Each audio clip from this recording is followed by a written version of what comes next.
परशुरामावतार। प्राचीन काल की बात है। पृथ्वी पर हैहय वंशीय क्षत्रिय राजाओं का अत्याचार बढ़ गया था। चारों ओर हाहाकार मचा हुआ था। गौ, ब्राह्मण और साधु असुरक्षित हो गए थे।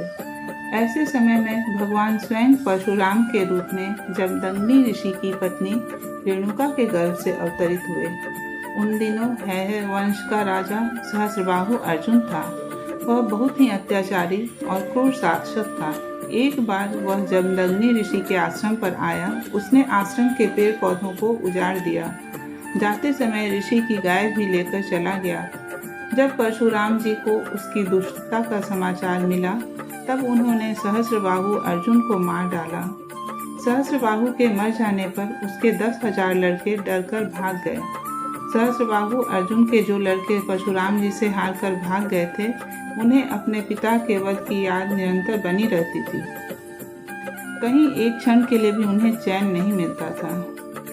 एक दिन की बात है, परशुराम जी अपने भाइयों के साथ आश्रम के बाहर गए हुए थे।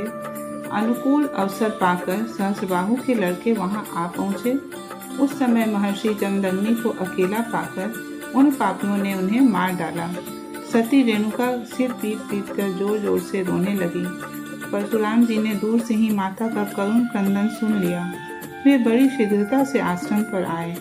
वहां आकर देखा कि पिताजी मार डाले गए हैं। उस समय परशुराम जी को बहुत दुख हुआ। वे क्रोध और शोक के वेग से अत्यंत मोहित हो गए। उन्होंने पिता का शरीर तो भाइयों को सौंप दिया और स्वयं हाथ में फरसा उठाकर क्षत्रियों का संहार कर डालने का निश्चय किया।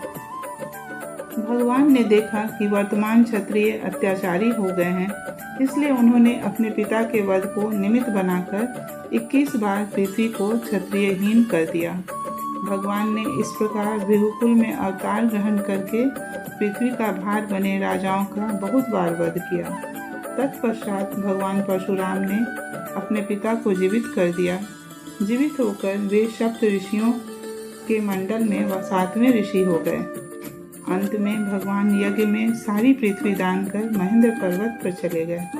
महेंद्र पर्वत पर विराजमान भगवान परशुराम जी को हम सब नमस्कार करते हैं।